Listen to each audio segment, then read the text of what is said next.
들을수록 건강해지는 유익한 방송. 듣다 보면 빵 터지는 유쾌한 수다. 나는 의사다. 웰컴.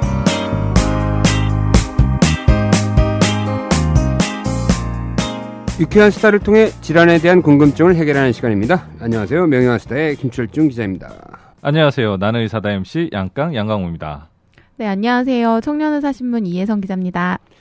자기가 스스로 알아서 내가 원래는 항상 청년에서 최고 미모 기자 뭐 이런 식으로 항상 소개를 해줬는데 네. 그냥 바로 나오네. 네. 자, 오늘 주제가 굉장히 흥미로운데요. 중이병. 중이병. 약간 검정 출신이? 검정고시 출신? 아니요. 저도 중학교 나왔습니다. 중2 때는 뭐 했어요? 저는 중2 때 질풍노도의 시기를 보낸 것 같아요. 진짜? 약간? 나만의? 아니, 우리 약간 굉장히 이렇게 모범생 이미지인데. 아니 근데 중학교 때는 좀 놀았어요. 아 그래? 네, 중학교 때는 좀 심하게 놀았습니다. 그때 그래? 뭐 오락실 몰려다니고 면도칼 좀 씹었나? 면도칼까지는 씹지는 않았는데 어쨌든 껌 짝짝 씹고 다니고 그랬습니다. 아, 진짜요? 네. 체인, 자전거 체인. 우리 시대는 자전거 체인. 자전거 체인은 뭐예요? 그게 네. 이렇게 곤봉 같은 흉기 같은 거 싸움할 때. 그걸 때리는 거야 사람을. 우리 이혜선 씨 중2 때는 어땠어요? 저도 약간 이때 막 방문 쾅 닫고 들어가고 엄마랑 자꾸 싸우고 그랬던 것 같아요. 제 기억에. 저한테 자꾸 간섭하. 이혜선 씨는 굉장히 얌전한 이미지인데. 얌전했는데. 얌전했으나 저도 약간 사춘기를 겪던 시기여서 좀 그랬던 것 같아요. 저는 뭐 전혀 그런 게 없었어요. 네. 저는 사춘기도 안 겪었어. 지금 겪고 계신 거 아니에요? 정확하게 말해. 요새 이 야한 영화 보고 이러고 있어. 근데 우리 때는 그 나이 때는 다 그래라고 이렇게 얘기하고 지나갔잖아요. 근데 요새는 중이병이 꽤나 중요한 문제로 자리 잡은 것 같아요. 그렇죠. 예전과 달리 SNS가 발달하고 아이들이 흥미를 가질 만한 것들이 많이 늘어났기 때문 같은데 뭐 게임도 할 수 있고 뭐 연예인 되겠다고 하는 애들도 너무 많고 그래서 하여튼 최근 들어서 중이병이 사회적 문제로까지 발달하지 않았어요? 그죠? 맞습니다. 네. 예. 실제로 요새 중이병을 모르는 분들은 없을 것 같아요. 근데 어디서도 중이병에 대해서 속 시원하게 얘기를 들을 수가 없다라는 게 아쉬운 것 같습니다. 그래서 오늘은 중이병에 대해서 얘기를 나누실 분을 모셨죠? 예, 바로 소개 좀 해주시죠. 그럼 연세 휴 클리닉의 누규식 원장님 모셨습니다. 안녕하세요. 어서 오세요. 네, 안녕하세요. 누구십니다. 김철중 기자님, 안녕하세요. 예, 양가님도 오랜만에 뵙습니다. 예. 안녕하세요. 예. 그 나이사 기자님도 초대석에 한번 안녕하시고요. 출연하셨다고요? 예, 작년 9월쯤, 9월쯤에 출연했었죠. 예. 근데 또 나오신 거예요?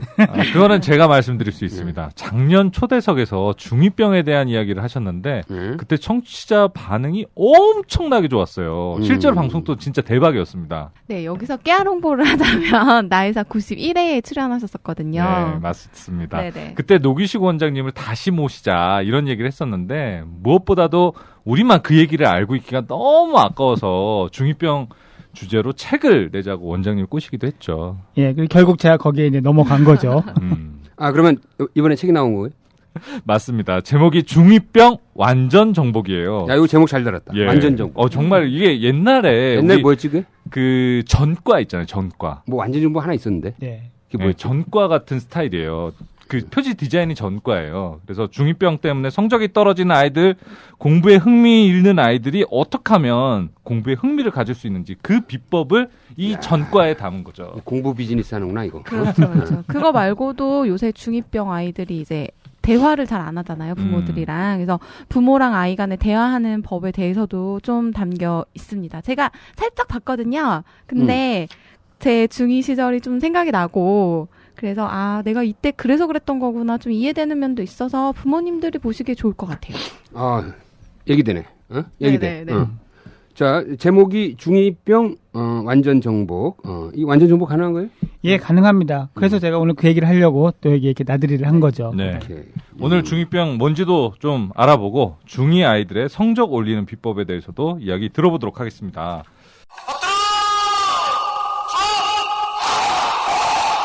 꽃보다 할배, 꽃보다 누나, 꽃보다 청춘에 이어 드디어 나왔다. 꽃보다 군인.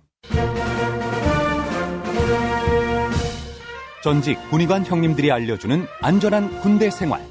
군대 간다, 건강하자, 꽃보다 군인. 엄마와 여친이 챙겨주는 꽃보다 소중한 청춘들의 입대 필수품 꽃보다 군인. 엄마가 무심하거나 여친이 없으면 본인이 직접 사도 됩니다. 아, 그리고 한 가지 알려드릴 게 있어요. 중2병 완전 정복 저자 직강. 어디서 하냐면 5월 9일 오후 3시 30분에 광화문 교보문고 배움 강의실에서 노기식 원장님의 특강이 있습니다. 주제가 뭐죠? 아이는 방황해도 성적은 방황하지 말자라는 주제로 이렇게 제가 강의를 공부 하고 비즈니스야 있습니다. 이거. 그러니까 5월 9일이면 토요일 아니야? 그렇죠. 그럼 거기에 이제 항상 뭐 데모하고 뭐 이러는데 지하철로 잘 와야겠네. 어쨌든 5월 9일 오후 3시 30분 광화문 교보문고 배움 강의실입니다. 잊지 말고 들으러 오십시오. 자, 일단 그러면 우리 노기식 원장님 프로필 한번 소개할까요? 네. 연세대학교 의과대학 나오셨네요. 박사도 하셨네. 그다음에 연세대에서 이제 정신과를 하신 거죠? 예, 예, 임상 하신 거죠. 강사도 하시고 전임의도 하시고 많이 하셨네. 예? 공부를. 근데 미국 하버드 교육대학원을 갔어. 특이한 거야. 공부 비즈니스 하려고 작정한 거지. 네. 이건 뭐예요? Learning Difference? 예, 이건 거기 뭐예요? 하버드 교육대학원 주제로 이제 여러 뇌과학자나 학교에 일선에 있는 교장 선생님들이 모여서 어떻게 하면 아이들에 맞는 교육을 할까를 계속 이렇게 하는 세미나가 연례적으로 열리거든요. 영어로. 예, 영어로 하죠. 훌륭하네. 예. 예. 거기에 연수했던 적이 있습니다. 아, 그래요? 예, 예. 그 다음에는 스탠포드 수면센터를 연수했어요. 그러니까 방황하기 시작한 거야. 돈 되는 게 뭘까 해가지고 계속 요거 했다가 이제 좀 방황했어요. 그래서 아, 그런 건 아니고요. 예. 잠을 잘 재워야지 공부를 잘할 수 있다 이런 생각. 돈 되는 걸로 찾아서 고민한 걸 맞는데 수면은 이 아이들이 되게 특히 이 대치동이나 교육열이 센 곳에 수면에 대해서 문제가 많아요. 엄마들이 수면의 중요성을 모르고 이렇게 하는데 그래서 많은 수면의 문제가 생기는데 이것을 저도 좀 딸리더라고요. 이렇게 이런 게 문제라는 얘기를 하기가. 아니 나 이거 동의해. 이게 잠자는 굉장히 중요해. 중요하죠. 아이들 성적에도 엄청나게 영향을 미치는데 부모들이 그걸 잘 몰라. 예, 잘 무조건 모르죠. 늦게까지 자서 늦게까지 공부만 열심히 하면 되는 줄 알아. 그렇죠. 공부하는 시간만 늘리면 된다라고 생각하죠. 그쵸. 자는 시간은 좀 줄이고. 빨리 많이 하면 된다. 그렇죠. 이렇게 생각하고 있죠. 아니 그래가지고 노규식 공부두뇌 연구원의 원장님이시기도 해요. 노규식 선생님이. 야, 요거 이 이름 잘 졌다. 공부두뇌 연구원. 네. 요 약간 이 비즈니스네. 근데 이 공부두뇌 연구원이 어떻게 만들어지고 뭘 하는 곳인지도 간단하게 소개를 좀 예, 하시고. 그러니까 제가 대학에 있을 때는 이제 이 fMRI나 MRI 같은 걸 이용한 이제 뇌과학을 주로 전공을 했거든요. 그러고 와서 이제 이 학생들 상담을 하고 하다 보니까 애들이 공부에 대한 고민이 현실적으로 많아요. 근데 얘네들이 공부를 하기 싫은데 엄마가 억지로 해서 뭐 이런 아이들도 있지만 자기 딴에는 해보려고 하는데 안 되는 아이들도 분명히 있거든요. 이게 안 되는 이유가 자기 머리랑 자기가 공부하는 방법이랑 안 맞아서 그런 아이들이 되게 많더라고요. 그래서 그거를 조금 바꿔주니까 공부가 잘 되니까 공부하고 싶어지는 아이들도 늘고 그래서 이제 그런 좀 현실적인 도움을 좀 주자라는 생각에서 저는 공부두뇌 연구원이라고 해서 그런 것들을 집중적으로 좀 연구하고 적용해 보기도 하고 그러고 있습니다. 예. 이건 굉장히 이 학부모가 들으면 이게 솔깃한 얘기인데. 여기 보니까 전미 바이오 피드백 협회도 이제 회원이셔.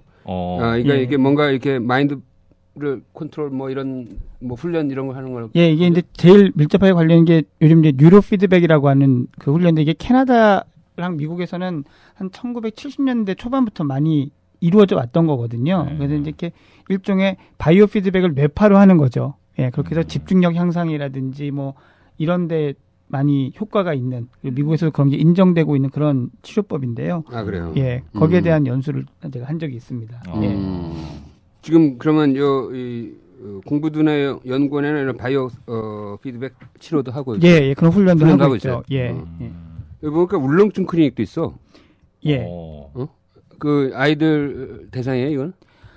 아이들이긴 하지만 사실은 이게 좀 청소년들부터 대상이 된다고 할 수 있어요. 그러니까 시험 공부 열심히 하고 나서 시험 볼 때 와서 다 망치는.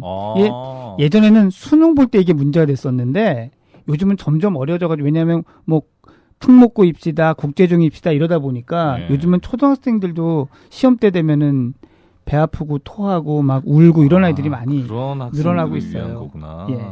야, 이건 뭐 다 이게 부모들이 솔깃해하는 아이템은 다 모아놨어. 그러니까요. 지금 여기 원장님이. 그러니까 추워가지고 예. 사실은 방송 출연도 굉장히 많이 하시는 거예요.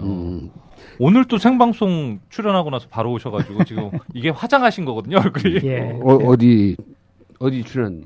EBS 생방송 교육 대토론에 출연하셨다고. 예. 예. 아니 제가 많이 모자란데 또 그렇게 기회를 주셔가지고. 예, 아니 가서. 보니까 뭐 생방송 60분 부모 그리고 스펀지 2.0 MBC에서 내 마음을 보여줘 뭐 스토리온의 영재의 비법 최근에는 SBS 영재 발굴단하고 TVN의 뇌색 시대 문제적 남자 이거 되게 핫한 프로그램인데. 예, 사실 이렇게 뇌라는 데에 대한 관심들이 되게 많으셔서 사실은 그 영재발굴단이라는 프로는 어린아이의 뇌에 관심이 있는 거고 예. 맞아요. 이제 뇌색시대 그 프로는 어른의 뇌에 관심이 있는 거죠. 그러다 보니까 좀 양쪽에 맞아요. 모두 출연을 좀 하게 되는 일이 생기네요. 예. 그래서 보면 이게 TVN이 재밌는 거 많이 하는 것 같아요. 맞아요. 네. 응? 드라마도 그렇고. 그래? TV조선 네. 어떻게 좀 우리는 열심히 하세요. 이제 TV조선은 이제 주로 보도 예. 쪽에 방송 신경 쓰고 보도. 예. 이런 예능은 별로 신경 안 쓰고 있지. 음. 우리는 확실한 독자층이 있으니까. 타겟이 확실한. 타겟이 확실하니까. 네.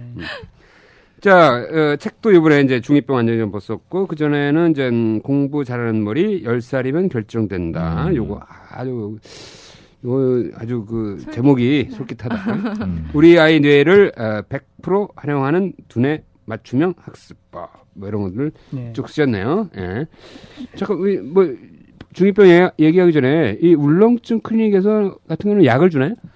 저는 약은 보조적인 수단으로만 활용을 합니다. 왜냐하면 이게 이제 울렁증을 극복하려면 자기 몸도 컨트롤해야 되고 자기 생각도 컨트롤해야 되거든요. 사실 이걸 배워야 뭐 시험을 넘어서서 그 다음에 프레젠테이션이든 누구한테 설득하는 거든 할 수 있는 기본적인 능력을 주는 거기 때문에 가능하면은 약을 쓰지 않고 그런 조절하는 능력을 배우는 쪽으로 하고요.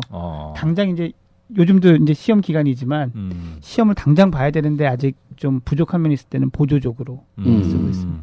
야, 이게 훈련으로 가능할까요? 충분히 가능합니다. 그래요? 예. 그리고 예를 들어 어떤 훈련을 시켜요? 두 가지 시뮬레이션 시키나? 두 가지 훈련을 크게 시키는데요. 하나는 일단 생체 반응들을 이렇게 쉽게 얘기하면 혈압이 올라가고 심장이 빨리 뛰고 손에 땀 나고 하는 신체 반응을 컨트롤하는 훈련이 한 파트. 예.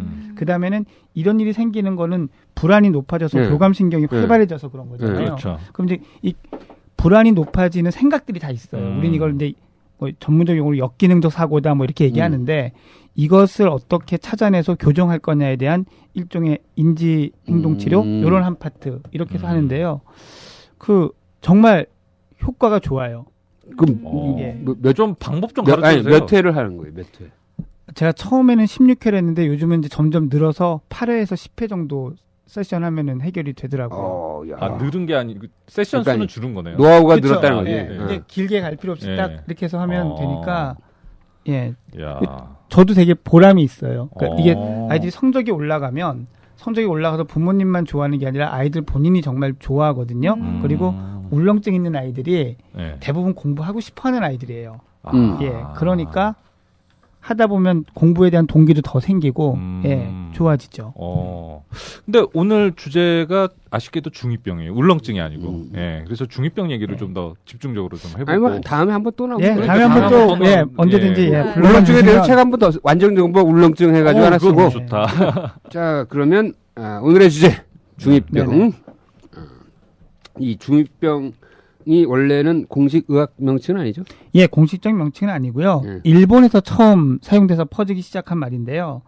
전 제가 생각할 때 현재 사람들이 쓰는 이 중2병이란 말은 사춘기 기간에 여러 부분에 있어서 앞쪽 전반기를 얘기를 하는 것 같습니다. 그래서 보면 여러 가지 그 자료나 문헌들을 보면은 중2병의 특성들이 사춘기의 초반에 나타나는 여러 가지 현상들하고 많이 일치하고 있습니다.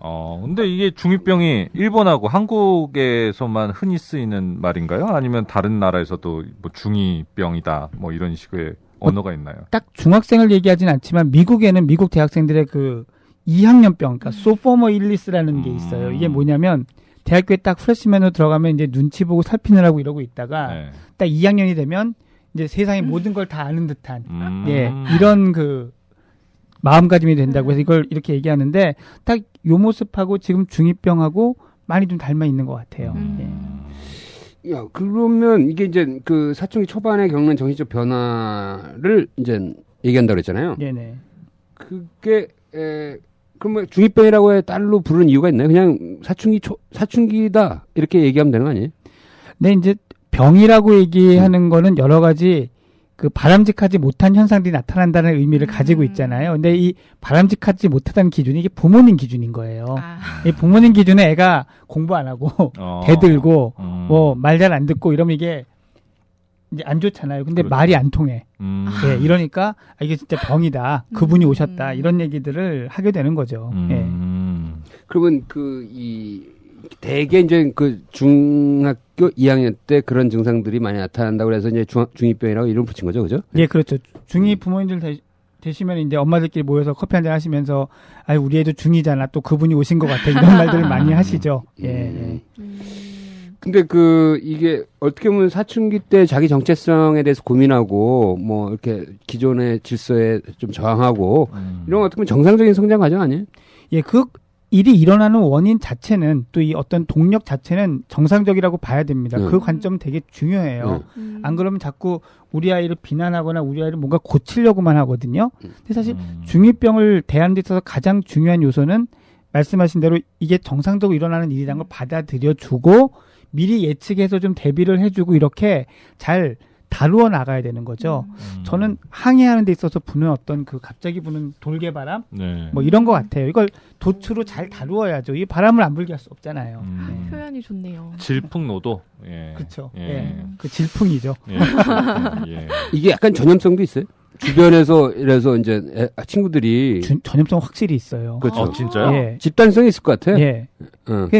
이제 물론 성향이 비슷한 애들끼리 친구가 되는 경향도 네. 있지만 애들이 이렇게 보면은 쟤는 저렇게 막 하거든요. 그럼 자기 속에서 이렇게 있다가 나도 그냥 그렇게 이게 있어요. 왜냐하면 이 시기에 자기 정체성을 확립한다고 하잖아요. 근데 정체성을 부모를 보고 확립하는 게 아니잖아요. 친구들을 보면서 내가 이들과 다르지 않다라는 게 되게 중요하거든요. 그런 게 있는 것 같기도 해요. 보니까 그 중학교 2학년 때 애들이 바지는 이제 요즘 반바지 입는데 위에는 겨울용 잠바 같은 거 입는 그런 경우도 있어요. 저도 봤어요. 그런 게 또 유행인가 봐. 한여름에 반팔에 가디건. 막 그런 여기 거예요, 막 그런 땀으로 식으로. 다 젖는데 겨드랑이에. 겨드랑이 이렇게 막 또 이렇게. 네. 아. 근데 웃기는 거는 네. 친구들끼리 그러고 있다가 자기 혼자 있으면 벗어요. 네. 왜 그런가요? 뭐 더우니까 벗죠, 벗는 거. 근데 애들하고 있는 동안은 그렇게 동료감도 느끼고 어떤 코드를 맞추려는 노력이 이 사춘기 시절, 특히 초기 사춘기 시절에는 대단히 중요한 이슈가 돼요.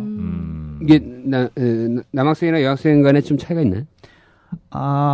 방향의 차이는 크게 없는데요. 네. 이 여학생들은 얘가 내 편인가 아닌가가 되게 중요하잖아요. 맞아요. 예. 그래서 말로 되게 계속 맞춰봐요. 네, 맞아요. 떠보고 맞아요. 시험하고 이러고요. 네. 남자애들은 그거보다는 자기랑 재미있게 놀 수 있는 애냐 아니냐면 재미가 좀 더 중요한 게 남학생들의 어떤 특징이고요. 예. 여자는 이제 이게 아군이냐 적군이냐를 먼저. 예, 그걸 되게 많이 중요해요. 재밌게 노는 거보다. 맞아요. 나 너무 공감하다. 근데 왜 이 부모와의 갈등 그런 성장 과정의 어떤 성장통인데 꼭 부모의 갈등을 일으킬 필요는 없는 거잖아. 그러니까 왜 부모와 갈등이 생기냐 이거지. 나는 그게 뭔가 좀 새로운 게 아니냐 이거야. 부모와의 갈등은 혼자서 고민하면 되는데 왜 부모랑 자꾸 갈등이 생기냐는 게 새로운 현상 아니냐 이거지. 아니요. 사춘기의 이슈 자체가 사실 독립이라는 게 있잖아요. 예. 정체성 다음에 독립이잖아요. 그러니까 아무리 좋은 부모라도 아이가 독립을 할 때 되면 아이 입장에서 부모를 좀 공격하고 싶고 두드리고 차별화를 함으로써 자기의 정체성을 세우고 싶어지는 거죠. 근데 문제는 부모들이 이거를 못 견디는 경우가 많아요. 상처를 입어요, 부모도. 예. 비난, 감정이 확 당겨 있으니까 내가 그러니까 그 다음 지금 얘기를. 진심이. 네. 근데 정말 부모가 상처 입습니다. 네. 예. 이건 이 청소년한테 제가 꼭 해주는 말이고 해주고 싶은 얘기인데 막 이렇게 싸우고 나면 아이들은 방문 탁 닫고 들어가서 막 속상해하고 친구들랑 전화나 문자를 막 하지만 부모들은 어디서 말도 못하고 혼자 방에서 사실 상처를 사귀거든요. 예. 맞아. 그렇기 때문에 그 다음에 만나면 대면해지는 경우가 많아요. 예. 저는 기억이 나는 게 저 중학교 요때 그렇게 방문을 칵 닫는 그런 짓을 했잖아요. 근데 그러고 나서 한참 있다가 엄마가 저를 안 찾으시니까 또 이게 또 관심을 안 보이면 또 서운하더라고요. 그래서 나가봤더니 엄마가 울고 계신 거예요.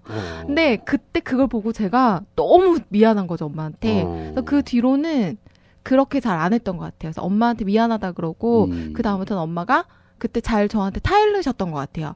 네가 그렇게 하면 엄마가 속상하고 아빠도 상처를 입는다. 엄마 아빠도. 그래. 네. 울지 마. 그러니까 잘해. 감정이 격해지네요. 이해관계자는 같이 지나가면 이게 중2병이 가볍게 지나가는 거거든요. 아. 근데 어머니한테 잘해드려. 네. 그렇네요. 친엄마도 그렇게 못했어. 갑자기 무슨 얘기죠 이게? 그 정도면 훌륭하신 분이야. 근데 중2병이 가볍게 지나가기를 바라는 분들 이제 그런 얘기들 많이 하시는데 이게 방금 얘기했지만 꽝 닫고 들어가서 속상해한다면 우리 엄마 뭐 하고 있지? 궁금해지잖아요. 네. 이게 기본적으로 엄마와의 관계가 좋기 때문에 가능한 일이에요. 이게 나쁘면 그거 안 궁금해요. 당한 것만 더 오래 억울해하죠. 그럼 그 사이에 엄마는 눈물 닦고 들어가요 이제 방에. 그럼 나와도 못 보잖아요. 네네. 예, 그러니까 그렇게 딱 이게 우연히 보는 것 같지만 제가 생각하기엔 그 말을 들으면 저 두 모녀 사이가 꽤 괜찮았구나라는 생각이 드는 거죠. 날카로운 분석이네. 그 문을 꽝 닫는 게 항상 문제가 되니까 꽝 못 닫게 오다 무슨 장치 같은 거 해놓잖아. 심지어는 이 문고리를 빼내시는 부모님들도 있어요. 그렇지. 아니, 못 잠그게. 거 봐. 내가 엉뚱한 얘기 하는 게 아니야. 예. 혹시 경험에서 나오는 거 아니에요? 아유, 나는 우리 애들 이렇게 뭐 문 꽝 닫고 들어가지 않아. 가만히 안 있죠. 집에 안 와, 아예. 자, 그러면 이게 일단 얘가 중2병이다라고 할 만한 증상들이 있을까요? 징후, 징후. 예. 주로 어떤 거예요? 그러니까 문을 꽝 닫고 막 툭하면 이제 오랫동안 대화하지 않고 갈등이 생기면 바로 그냥 문으로 자기 방으로 또 회피. 그러니까 이제 딱 뚜렷이 아는 경우는 부모님들이 누가 봐도 우리 애가 중2병이 맞나 싶은 거는 이제 이런 말들을 날릴 때죠. 내가 다 알아서 할게. 예. 예. 제발 좀. 뭐 이런 얘기. 야, 예. 그거 많이 진짜 와닿는다. 억양이 그렇게 안 해. 제발 좀! 뭐 이렇게. 내가 알아서 할게. 막 이런 거죠. 네. 살아있다, 살아있어. 네. 근데 요게 오기 전에 사인들이 좀 있어요. 어. 조기 징후라고 할까? 이런 것들이 있는데, 그게 이제 아이들이 이전보다 늦게 일어나기 시작하는 것도 한 가지 징후예요. 이거는 신체적 발달하고 관련이 있는데, 청소년기가 되면 수면 사이클이 정상보다 2시간 정도 뒤로 가요. 야, 요거 그래요? 중요하네. 예. 이거 중요해. 우리 애가 안 일어나는 이유를 알겠어. 응? 이게 원래 수면하고도 초등학교 연관이 때보다 있구나. 더 못 일어나요. 그쵸. 예. 이유 없이 뭐 그렇게 늦게 자고 밤에 게임해서. 나는 이거 몰랐어. 이거 보통 사람들이 크면 클수록 빨리 잘 일어날 거라고 생각하는데 그렇죠. 초등학교 때보다 더 늦게 일어나니까 이 게으른 놈아 이렇게 되는 거. 맞습니다. 예. 어. 예. 그래서 거기서부터 이제 부모님하고 마찰이 생기는 거죠. 나는 별로 그런 거 아닌데. 그럼 이 서울시나 경기도에서 늦게 등교하기 이거 상당히 의학적으로 올바른 건데요. 의학적으로 일리가 있는 거야. 의학적인 입장에서 저는 대단히 찬성을 합니다. 물론 뭐 실질적으로 직장에 여러 가지 문제가 있다고는 들었습니다만, 네. 예, 의학적 관점에서 보면 대단히. 그래서 하여튼 차중에 오면 수면 주기가 좀 늦춰진다. 예, 그래서 그걸 부모님이 알고 계실 필요가 그러니까 있는 거죠. 늦게 자고 늦게 일어나는 패턴을 예, 보여요. 맞습니다. 예. 야, 이거 중요해. 그다음에요? 그다음에 이제 꽝까지는 아니어도 슬슬 이제 방문 닫는 소리가 커지기 시작하고요. 예. 그다음에 화난 표정이 자주 이제 얼굴에서 확, 예, 이 욱하는 거. 우리 아이의 얼굴이 아닌 듯한 얼굴이 가끔씩 한 번씩 싹 돌았다 가는 일이 생기죠. 그러니까 나 무섭다는 생각이 든다니까. 예, 그런데요. 예.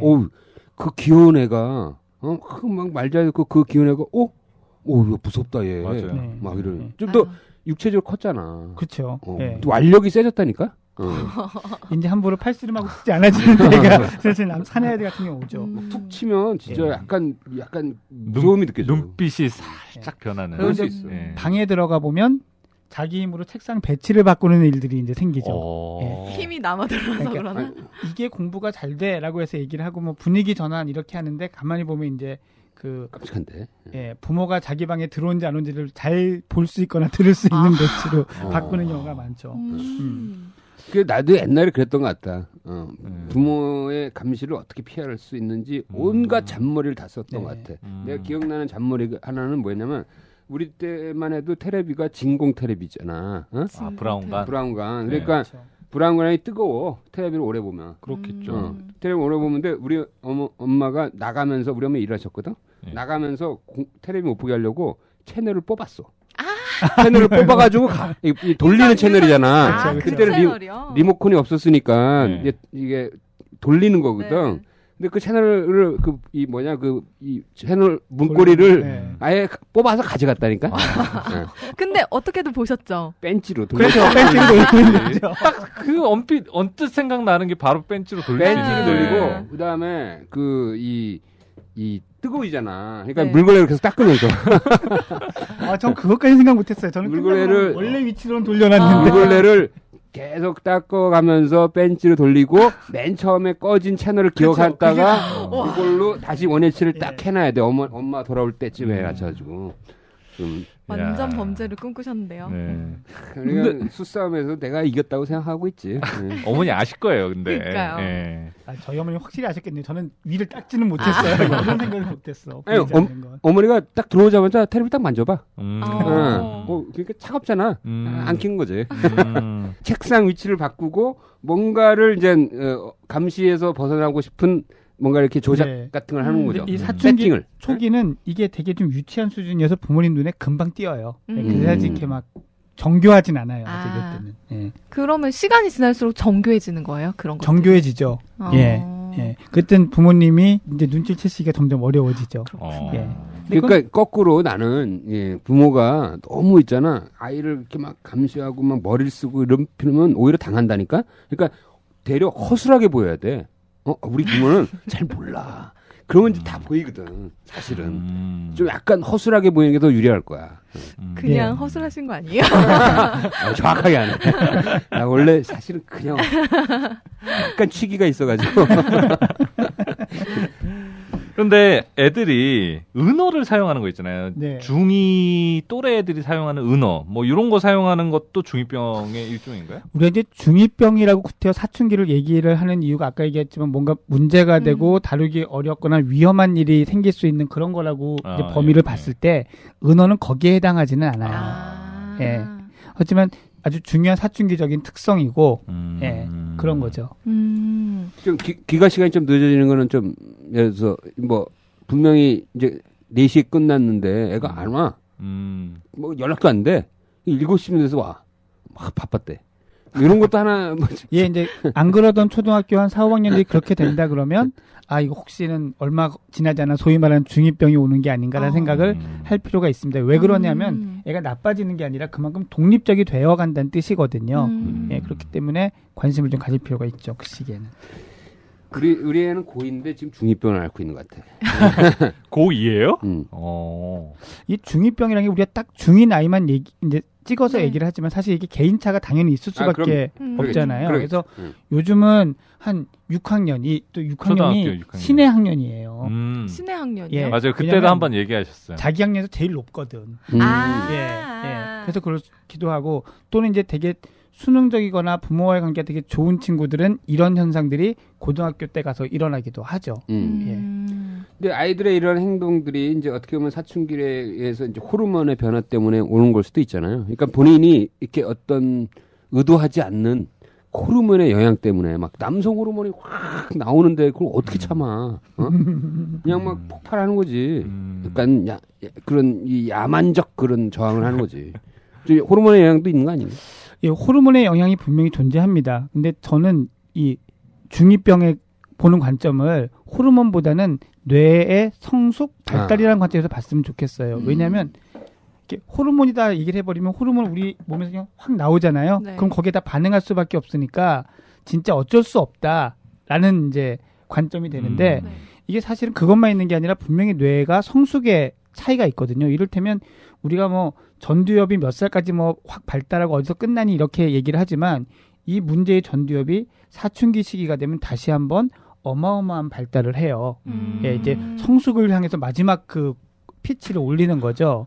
그런데 그럼에도 불구하고 얘네들이 아직 우리 감정의 뇌라고 네. 하는 그 부분은 잘 컨트롤 못 하거든요. 아. 그러니까 이런 부조화 내지는 아직은 미성숙한 부분이 있는 것 때문에 여러 가지 문제들이 생긴다고 보는 게 더 맞다고 생각을 해요. 왜냐하면 그래야 우리가 예측도 좀 할 수 있고 대책도 세울 수가 있거든요. 근데 하여튼 그거는 이제 예를 들어 이제 제가 질문하는 건데 그러니까 어느 시대나 그런 성장 과정을 겪고 뭐 이렇게 좀 진통을 겪으면서 이제 어른이 돼가는데 지금 문제가 되는 거는 과거에는 뭔가 대가족 제도라든지 뭔가 사회적 권위가 너무 세서 뭐 이를 표출하기 어려웠다든지 뭐 그랬지만 지금은 너무나 이런 사회적 권위도 없고 대가족도 제도도 없어지고 이런 거와 관련돼 있는 건가요? 그 부분 하나 하고요. 예. 또 하나는 시대가 너무 빨리 변하고 있어요. 그러니까 부모가 지금 현재 시대의 변화의 속도를 못 쫓아가고 있습니다. 대표적인 예가 스마트폰이죠. 예. 그렇죠. 우리가 이게 지금 나도 쓰는 데가 중요한 게 아니고 이거를 10대 때 써봤어야 이게 애들한테 무슨 느낌인지를 알거든요. 근데 이거 모른단 말이에요. 어른이 보는 2007년도에 처음 스마트폰이 나왔는데 어떻게 예. 알겠어요? 예. 맞아. 우리 그러잖아. 애들은 궁금한 게 있으면 네이버를 먼저 친다는 거야. 우리는 궁금한 게 있으면 뭐 예를 들어서 도서관을 뭐 사전을 찾거나 사전을 찾거나 이랬는데 네. 완전히 이제 애들의 사고 구조가 다른 거지. 다르죠. 예. 그리고 문자만 보셔도 아실 거예요. 초등학교 6학년 중학생 문자를 한번 보실 기회가 있으면 보시는 게 좋은데 무슨 보시면 의성어야? 예. 짜증나. 두 글자 세 글자짜리 네. 헐, 응. 도대체 이거를 꼭 이렇게 해야 맞습니다. 지금 딱 얘는 이걸로 대화를 해요. 어른들은 그게 이게 무슨 머릿속에 의미인지 잘 입력이 안 돼 모르죠. 있는 세대예요. 예. 대화는 최소한 우리는 전화로 해야 대화거든요. 아니 이래가지고 무슨 애들이 논리적 사고를 할 수가 있겠어. 나 이런 얘기 한다니까 내가. 그럼 이제 기성세가 된 거야. 예, 맞아요. 어. 예. 소위 꼰대가 된 거죠. 그렇지. 그 막 내가 잔소리를 해. 예. 야, 뭐 이런 식으로 대화를 하냐. 이게 이렇게 해가지고 무슨 논리적 구조가 대화 이 진행이 되겠니? 뭔가 구체적인 문장을 써봐. 이런 얘기하면 애들이 한쪽 귀로 듣고 한쪽 귀 흘리지. 그러면은 그 자리에서 헐 예. 그러니까 어른들은 글로 보고 음. 아이들은 말로 보는 거니까요. 차이가 나는 거죠. 예. 아니 그렇다고 해서 나는 이게 이제 진짜 꼰대 같은 그렇다고 해서 이거를 냅둘 수는 없는 거 아니야. 아니 분명히 논리적 형성을 잘 하려면 완전히 문장 형태로 대화를 해야지. 그걸 어떻게 냅둬? 쿡쿡 헐 이것만 하도록 냅두란 말이야.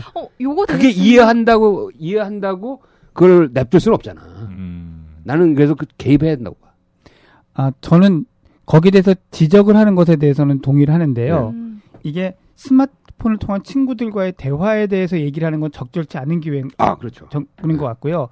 사실은 그래서 부모와 대화하는 시간에 그런 논리적인 대화나 이런 걸 할 필요가 있는 거예요. 예, 그러니까 그걸 논리력을 키워주는 걸 스마트폰을 통해서 키워주려고 하는 시도는 사실 좀 비현실적이다. 요 굉장히 날카로운 얘기다. 그러니까 그거는 문화 자체로 받아들이고 오히려 논리성이나 이런 이성적 그런 거는 부모와 대화 그러니까 방법을 다루는 식으로. 예, 다른 기회 해야죠. 왜냐면 저쪽도 다 안 컸고 나도 다 안 컸는데 둘이서 얼마나 논리적인 대화를 하겠어요.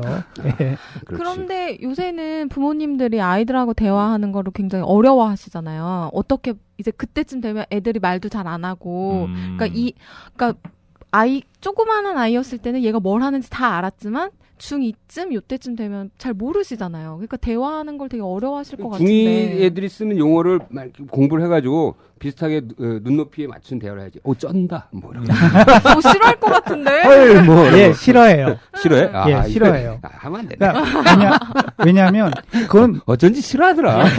내 편, 내 나이라는 내 나이 또래 내 편이라는 표시로 서로 쓰는 일종의 암호거든요. 근데 그렇지 않은 사람이 쓰는 건 얘는 왜 나이 드신 분이 이걸 왜 써? 이렇게 되는구나. 예. 네. 나이 든 분이 클럽에 가시면 비슷해지는 거죠. 헐. 예. 그래서 오히려 그런 얘기가 나왔을 때 그 대신 물어보는 건 괜찮아요. 그게 무슨 뜻이야? 예. 이게 그런 뜻이니라고 너희 말에 관심 있고 나는 뭐 비판하려는 게 아니야. 이런 메시지를 주는 거는 대화를 촉진시키는데 좋은 전략이에요. 예. 그렇답니다. 나도 물어보는데 내가 쓰는 걸 싫어하는 것 같더라고. 예. 쓰시는 것까지는 좀 오바. 그렇게 정리하면 될 것 같아요.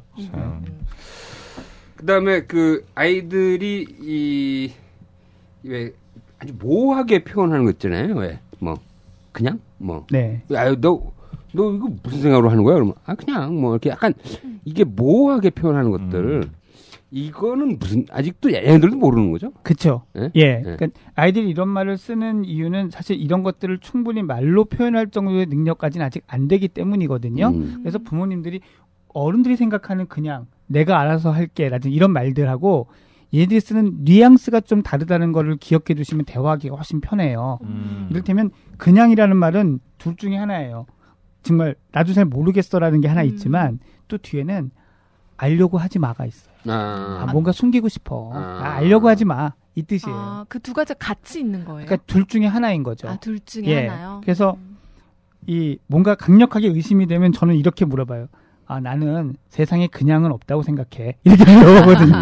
예. 이렇게 물어보면은 이제 뭐 여러 가지 다양한 반응을 보이기도 하죠. 노현장님 애는 몇 살이죠? 저는 큰 애가 이제 고등학교 2학년이에요. 예. 거의 예. 같은 학부모시네요.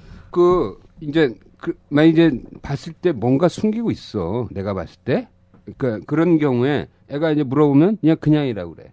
그리고 이제 캐는 게 옳다고 봐요? 아니면 내가 그냥 냅두기에는 좀 불안하긴 한데 냅두는 게 옳다고 봐요? 몇 가지 이제 조건에 따라 다른데요. 첫째는 이게 뭔가 숨긴다는 게 정말 너무나 명확한, 그래서 서로 못 본 척하기 어려운 증거가 눈앞에 있을 때는 예, 그럴 때는 그냥이라 그래도 얘기를 하고 나 이거 봤는데 이게 어떻게 그래라고 얘기를 하는 게 이제 맞고요. 그렇지 않은 경우에는 사실 취조를 하듯이 막 이렇게 물어보는 건 별로 좋지 않아요. 이게 사실 저도 제 직업병인데 정신과 의사다 보니까 제 아들이 하는 얘기 이거 조그만 거 가지고 야 이게 이래서 그런 거 아니면 저래서 그런 거 아니면 이거 아니야? 너 셋 중에 하나인 것 같은데 이런 얘기를 하면 정말 저희 아이가 힘들어 하거든요. 예, 그래서 그런 부분들 너무 팔려고 하는 거는 노원장은 객관식으로 내. 네. 나는 하나 주관식으로 내. 주관식은 잘 답을 안 하더라고요. 그 좋은 방법인데 객관식으로 물어봐야겠어. 네. 객관식 하나 고르게. 아니 근데 이제 뭐 이게 나중에 얘기할게 뭐 이러잖아요. 나중에 얘기할게. 뭐 이렇게 물어보면 그것도 답답해. 뭘 나중에 얘기해. 지금 얘기하는데. 그럼 어떻게 그다음에 어떻게 반응하세요? 나중에 얘기할 때는 또 어떻게 해? 그냥 기다려야지 뭐. 한번 그 질문까지는 해보세요. 왜 지금 이야기하기 어려운데라고 한번 물어보시면 돼요. 왜는 얘기 안 해도 되는데. 그 질문하고 나서 제가 갑자기 문을 닫고 나가버린다든지 가출해버리는 거 아닌지. 아니요. 이런 질문에는 뜻밖의 아이들이 화를 안 내요. 왜냐하면 생각 못한 질문인 경우가 많거든요. 허를 찔리는 예, 거예요? 왜냐하면은 지금 아이는 그 얘기를 하면은 당장 얘기해. 내지는 뭐 아니 말았어. 이 두 가지만 대답하고 있는데 오케이 그럼 얘기 안 해도 좋은데 왜 지금 얘기하기 어려운 이유가 뭐니? 라고 물어보면은 여기에 대해서 바로 화를 낸다? 그렇다면 이 부모 자녀 관계는 훨씬 더 좀 위험한 상황이고요. 대개는 아이들이 거기서 그럴 것 같아. 그냥. 그렇죠. 예. 그냥 그러면 그때 뭐 아까 말씀드린 것처럼 뭐 야 그래도 좀 얘기해봐. 그냥이 어딨어라는 것도 좋지만 아빠는 정말 네 얘기가 좀 듣고 싶어 기다릴게 라는 메시지까지는 딱 주는 게 좋아요. 쿨하게. 이게 쿨한 것도 있지만 아이들이 그렇게 얘기하면서 마음속에 가정하기는 아버지가 싫어할 거다, 기분 나쁠 거다, 엄마가 화났을 거다라는 가정이 깔리거든요. 그 부분을 약간은 이렇게 해제시켜주는 게 마지막으로 물러설 때 쿨하게 좋은 모양새라고 생각을 해요. 지금 두 학부모님께서 되게 심각하고 진지한 표정으로. 근데 정말 전 궁금한 게 이게 어떻게 보면 두 분의 인생의 선배님한테 드리고 싶은 질문이 하나 있는데요. 흔히 밥상머리 교육이 중요하다라고들 얘기하시잖아요. 중요하지. 예. 근데 그거를 정말 실천을 하셨어요? 애들한테도 항상 앉아가지고 밥 먹을 때 어른이 일어나기 전까지는 일어나지 마라. 뭐 이런 식의 사소한. 그건 예절 교육이고. 예. 그러니까 내가 하는 방식은 이제 나는 신문을 이렇게 밥 먹으면서 신문 얘기를 해. 야 오늘 그래서 우크라이나에서 비행기가 떨어졌다. 그 애들은 별로 재미없어 해. 근데 이제 얘기를 해줘 그래도 계속. 국제 뉴스. 나는 좀 애들이 글로벌하게 좀 생각을 했으면 좋겠어. 그래서 주로 국제 뉴스를 얘기해줘. 근데 뭐 좋은 애들의 반응은 별로 안 좋아. 근데 저도 중요하게 생각하는 건 가족이 식사를 같이 하는 것. 그러니까 밥 같이 먹는 게 식구다, 뭐 가족이다 이런 말 있는데 전 그거 되게 중요한 것 같아요. 왜냐하면 학년이 올라갈수록 학원 간다고 바쁘다, 전날 공부해서 바쁘다 이러면서 밥을 더 늦게 먹거나 안 먹거나 막 이러려고 하거든요. 그런데 그때라도 모이지 않으면 참 얼굴 보고 대화하기가 어렵고요. 또 하나는 서로 이제 마음이 상할 때가 많아요. 저희 앞쪽에서 얘기했지만 부모 자식 간에서 서로 마음 상할 때가 많은데 그때 그렇게라도 볼 수밖에 없는 자리가 있지 않으면 서로 그 냉전 기간이나 이런 게 더 오래 가요. 그렇구나. 서로 얼굴 대할 때 껄끄럽기 싫어서 서로 양보하는 게 전 많다고 생각하거든요. 사람 심리는. 예, 그래서 이 중2병이 오기 전에 미리 대처하는 어떤 수단 중에 하나 좋은 거는 방금 말씀하신 대로 그 밥상머리, 같이. 식사를 같이 하는 건 참 유용한 방법이더라고 생각합니다. 근데 하나 일반적인 배웠습니다. 내가 이제 보니까 네. 뭐 나도 그렇게 뭐 바쁘니까 대화를 많이 하는 편은 아닌데 일반적으로 아이들이 고민을 얘기하잖아. 그럼 대개 그 어른들의 결론은 야 공부 잘하면 돼. 야 좋은 대학 가면 다 해결돼.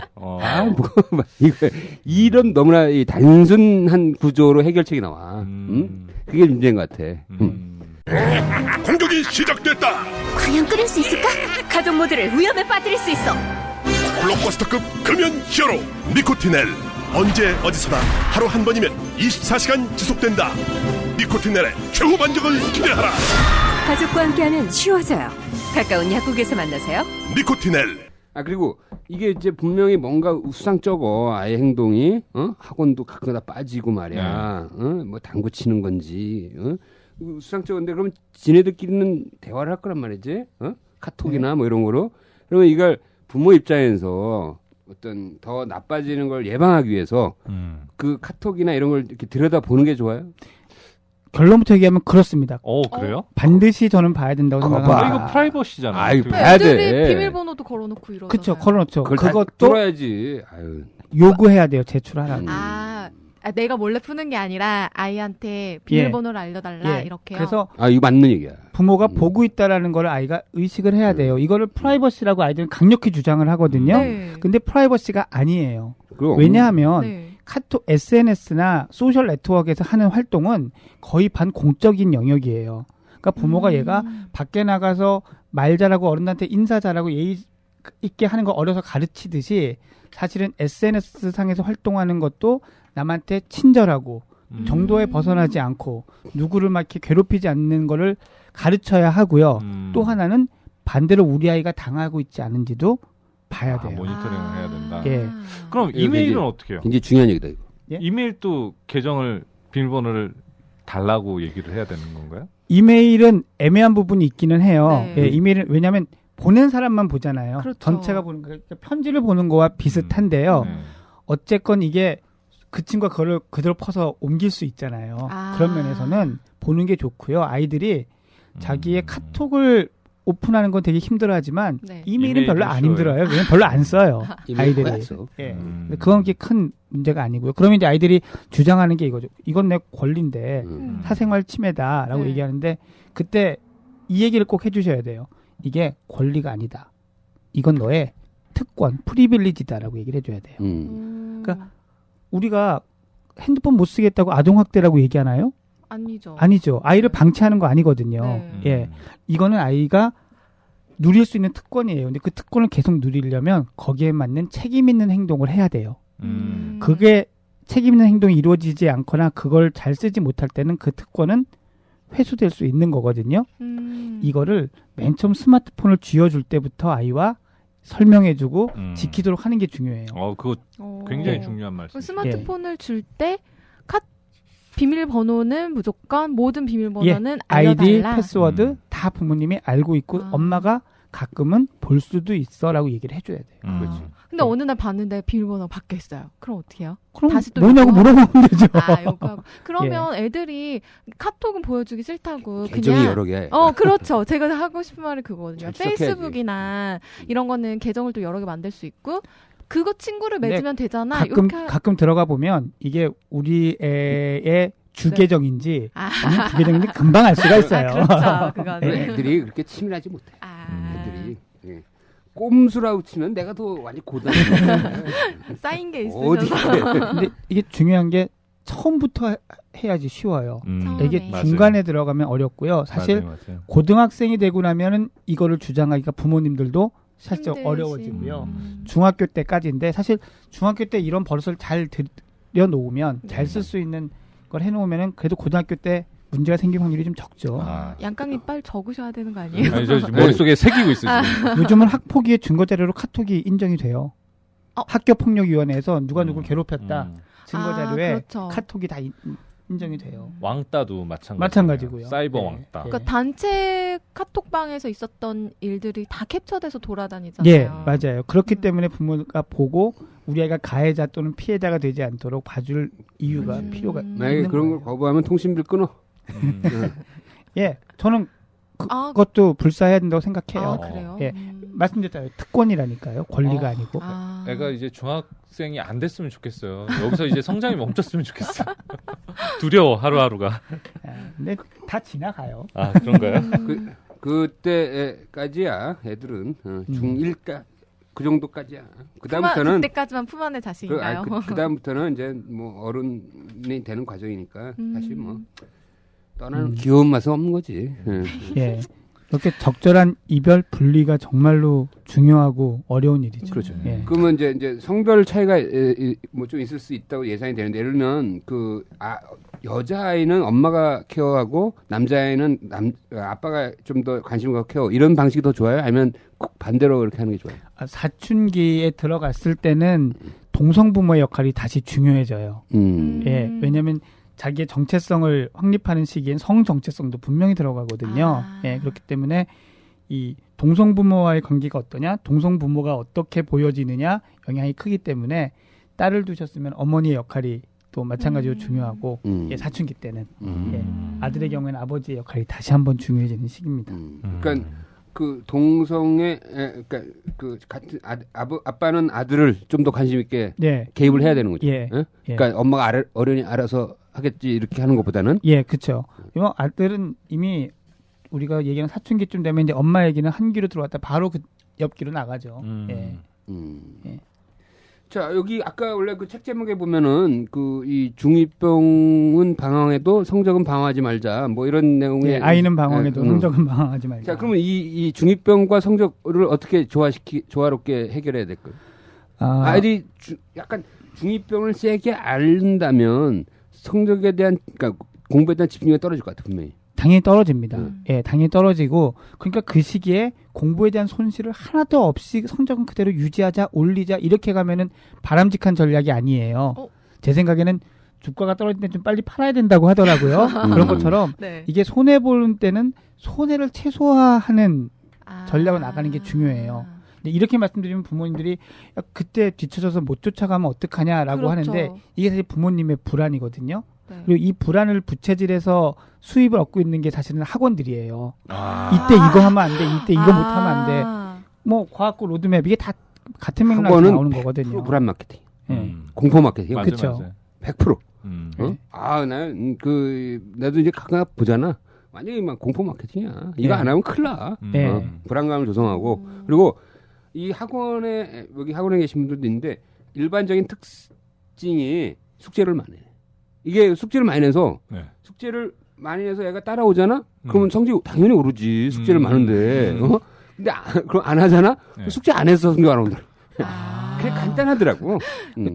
거기에 그래 맞아. 간단해. 숙제가 엄청나게 많더라고요. 거기서 또 하나의 문제는 이 아이가 전체 공부할 시간이 얼마나 되느냐에 대한 생각을 안 하는 선생님이 많아요. 왜냐면 자기 것만 생각해, 자기 것만.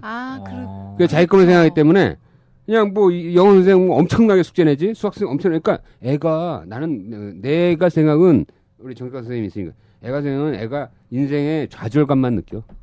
나는 숙제 못했어. 나는 성실하지 못해. 뭐 이런 거야. 지금 딱 이 중2병 있는 아이의 공부의 키포인트를 잡아주신 거거든요. 뭐냐면 이때 아이의 공부 감정이라는 걸 다치지 않게 하는 게 되게 중요해요. 공부 감정. 예.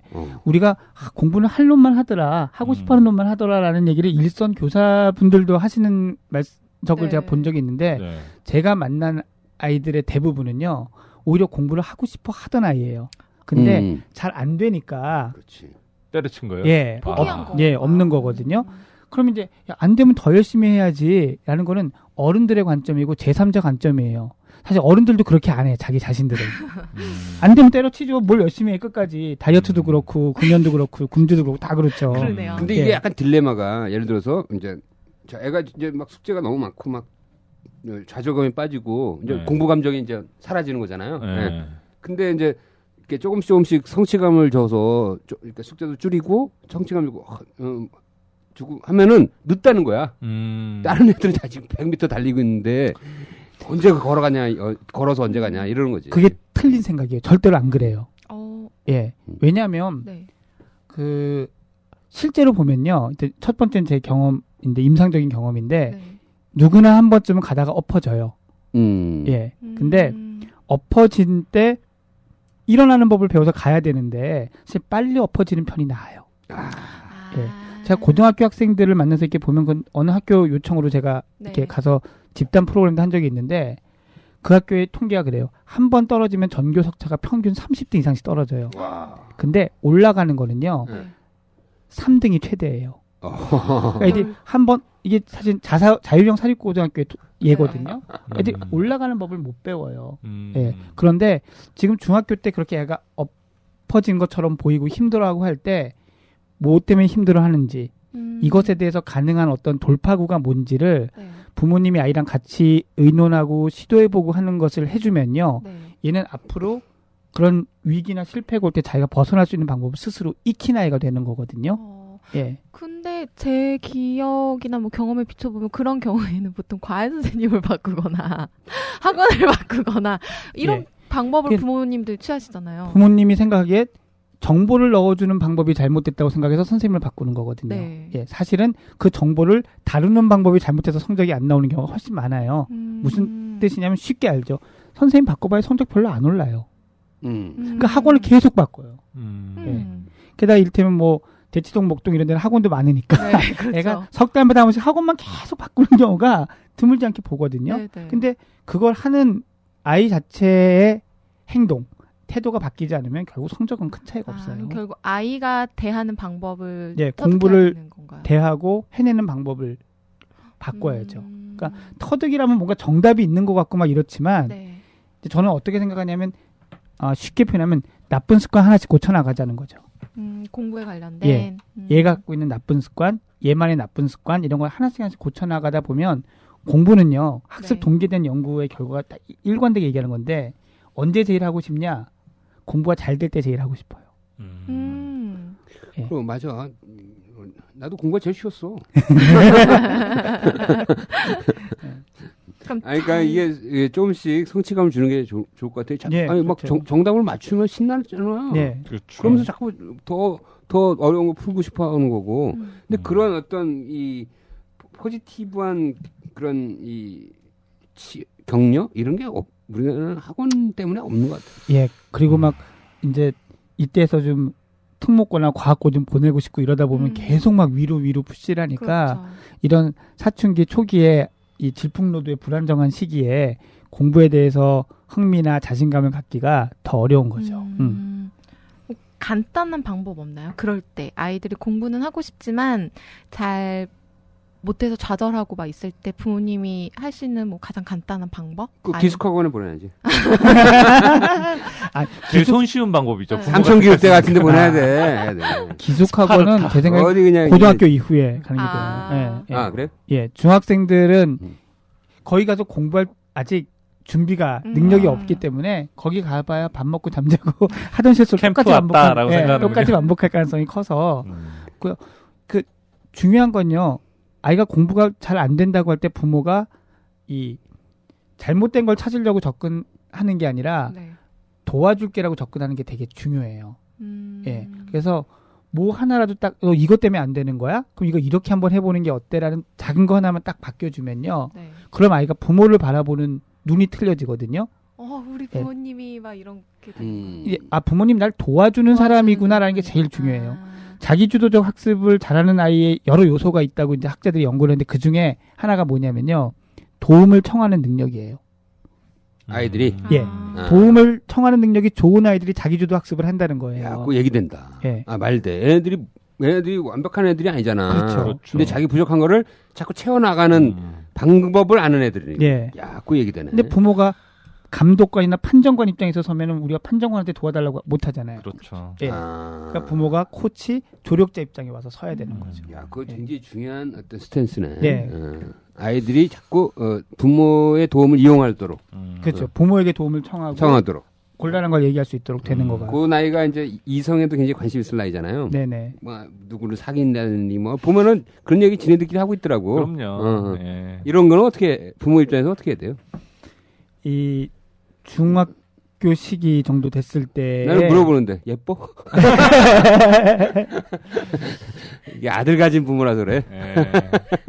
그렇죠. 네, 그런 면이 좀 있죠. 근데 이때 연애 감정은 중학교 사춘기 초기 중2병 시기 연애 감정은 사실은 이게 좀 흔히 하면 욕정과 관련이 많이 있어요. 그러니까 이게 정말로 이 내 반려자 내지는 내 영혼의 뭐 이런 거보다는 그 끌어오른 여기서 호르몬이 좀 작용을 하죠. 예, 이런 것 때문에 그런 게 많아서 동물학적 생물학적 욕정. 그래서 저는 피임을 꼭 하라고 얘기를 하고 싶어요. 예, 그래서 그 시기에는 뭐 아빠가 좋은 거 가르친다.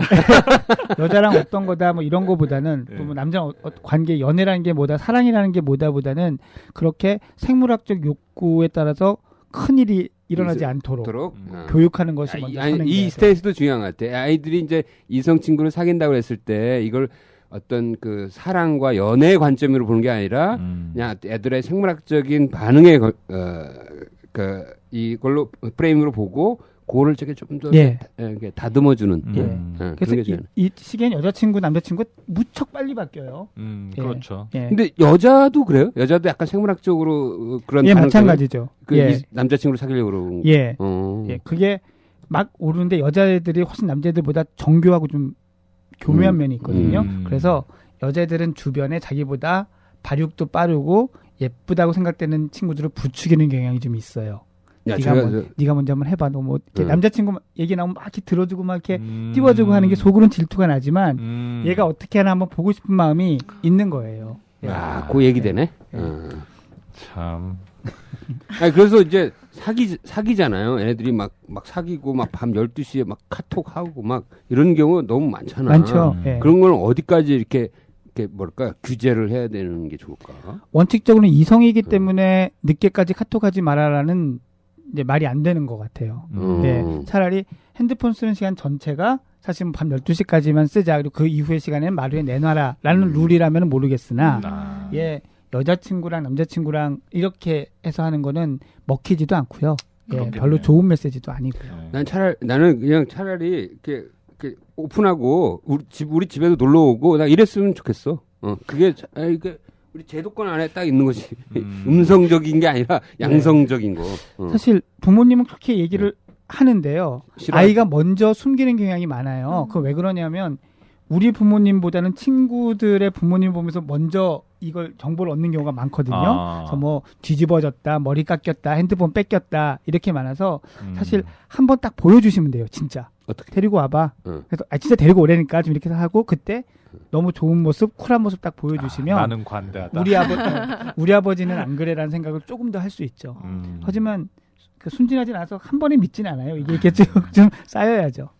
우리 부모들이 아이를 너무 사랑하고 끔찍히 여기지만 아이를 키우는 게 즐겁지 않은 경우가 많아요. 이게 부담스러워서 특히 이제 뭐 사춘기 들어가고 공부에 대한 부담이 많아지고 하면은 부모님들이 그런 느낌 많이 갖는데 사실 제가 요번에 이 책을 쓰면서 부모님한테 좀 도움을 드린다면 아이 키우는 거 좀 더 재밌어지자. 특히 사춘기 중2를 키우면서 재미를 다시 느끼자라는 그런 취지로 전 좀 많이 생각을 했어요. 책을 보니까 부모의 시각에서 그 자녀를 어떻게 그 관리를 해야 되느냐에 대한 팁 같은 게 굉장히 많이 들어가 있더라고요. 네. 한 사례만 좀 얘기를 해주시죠. 어떻게 보면 그 우리 아이가 중2병을 가볍게 앓고 지나가기 위해서 부모가 꼭 지켜야 될 원칙 뭐 이런 내용도 있죠. 예. 이게 사실 원론적인 얘기긴 하지만 제일 중요한 건요. 이거를 아이한테 결정하게 해줄까 내가 결정할까를 잘 구분하셔야 돼요.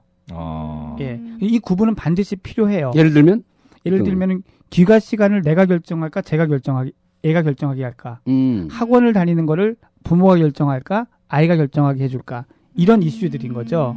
그러니까 자율권에 대한 건데 이런 것들을 내가 어디까지 관리할 것인가는 우리 아이의 어떤 현재 능력, 부모가 보기에 그리고 이 일이 잘못됐을 때 미치는 영향 이런 것들을 고려를 해야 되는데 가능한 한 많이 양도해 주실수록 좋아요. 그 문제가 없는 수준이고 아이가 그것을 잘 지킬 거라고 예상이 되면 일단 결정권을 걔한테 주는 거다. 그리고 잘 못할 것 같아도 못했을 때 큰 일이 안 생긴다면 줘볼 필요가 있다. 오히려 좀 별 문제 생기지 않는 한은 줘보자. 이런 관점이 더 좋은 관점이고요. 예. 왜냐하면은 그렇게 아이가 하고 시행착오를 통해서 배우는 것이 되게 많고요. 예. 그리고 내가 컨트롤 많이 가지고 있다고 생각할수록 부모 부분을 인정을 하는 마음도 좀 생겨요. 그러니까 끝없이 아이가 막 컨트롤 달라 그럴 것 같지만 꼭 그렇지 않거든요. 특히 중학교 요 시기는 네.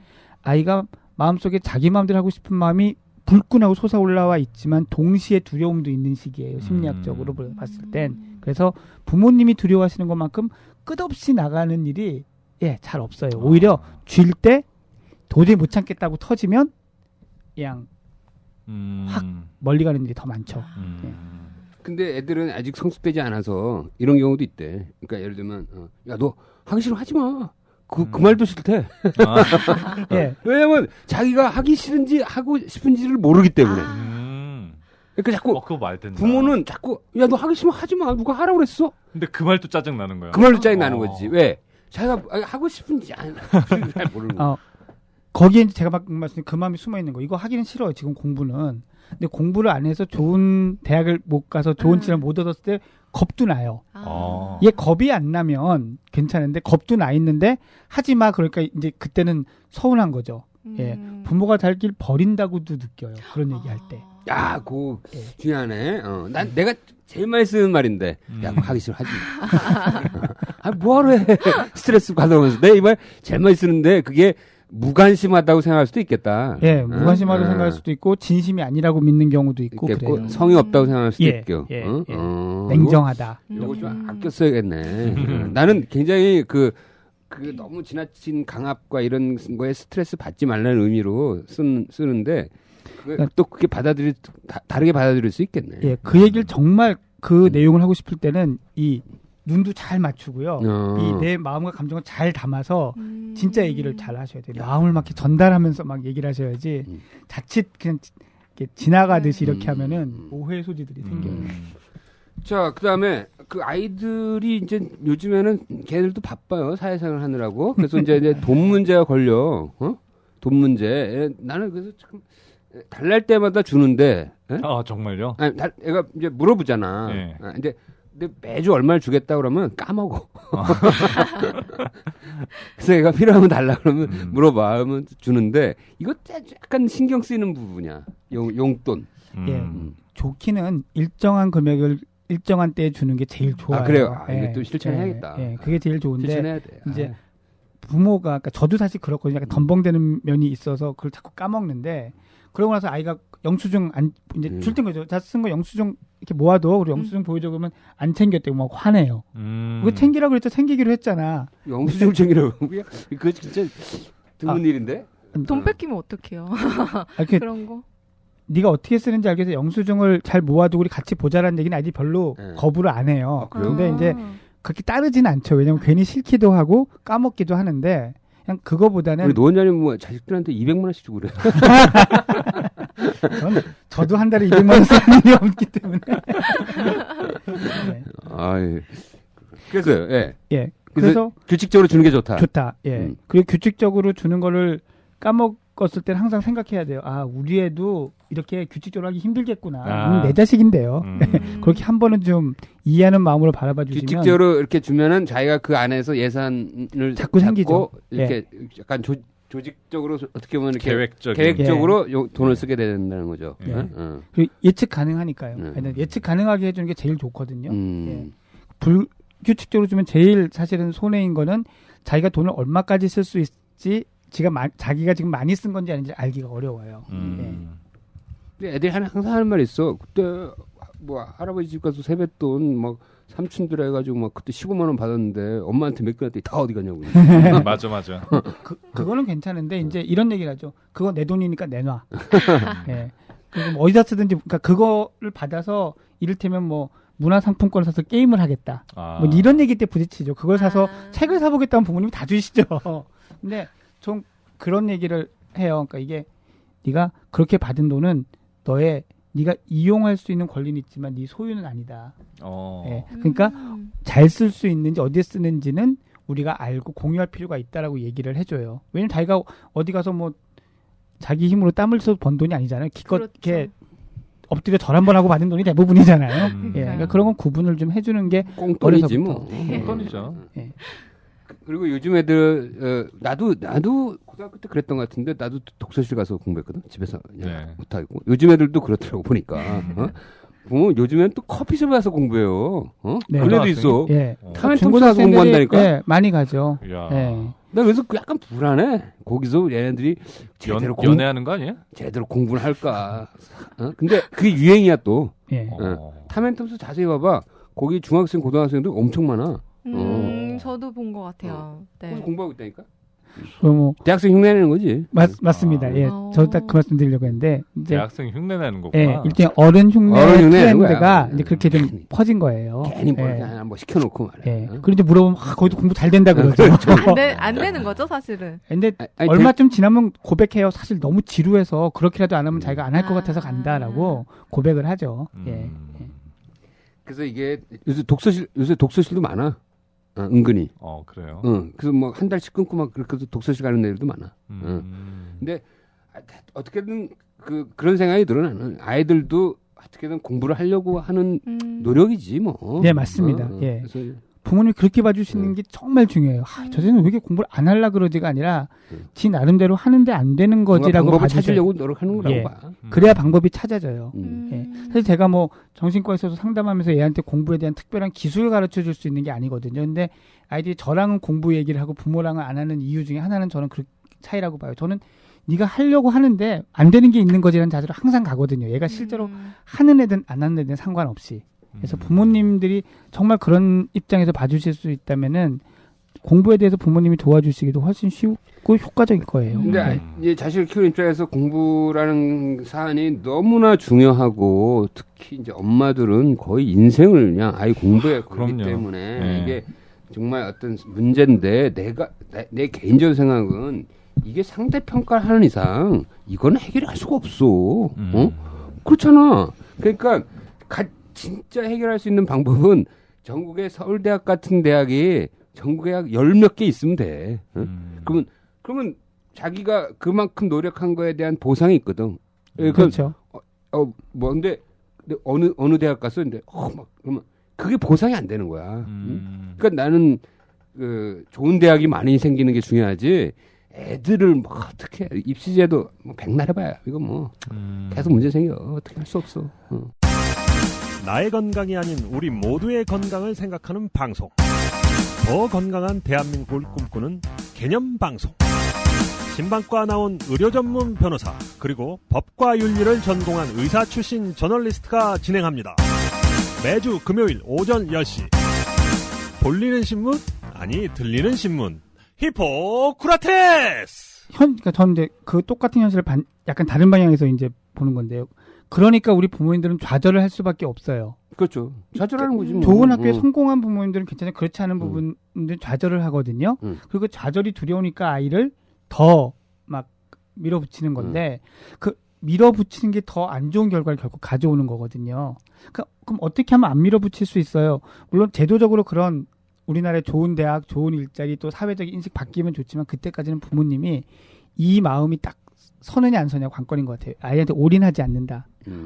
예, 이게 올인하지 않아야 되는 이유는 저는 올인하면 실패한다고 생각하기 때문에 그래요. 예, 스키랑 비슷해요. 우리 스키 타고 내려가려면은 중심을 앞으로 해야 내려가잖아요. 예, 네. 그런 것처럼 우리 아이를 진짜 성공시키고 싶다, 공부를 잘하게 만들고 싶다. 그럼 부모가 아이한테 올인은 하면 안 돼요. 관심을 가지는 건 괜찮지만 얘의 성공이 내 인생에 뭐 이렇게 되기 시작하면 이 아이는 실패할 확률이 급등하는 거죠. 그게 이제 마음의 도 뭐 이런 얘기가 여기서 나오는 거죠. 예. 네. 근데 공부 팩터가 너무 한국 사회는 크니까 그렇죠. 그게 문제야. 우울해져요. 이런 얘기하다 보면은. 아니 그 문제라니까. 나는 그러고 싶지 않나 나는.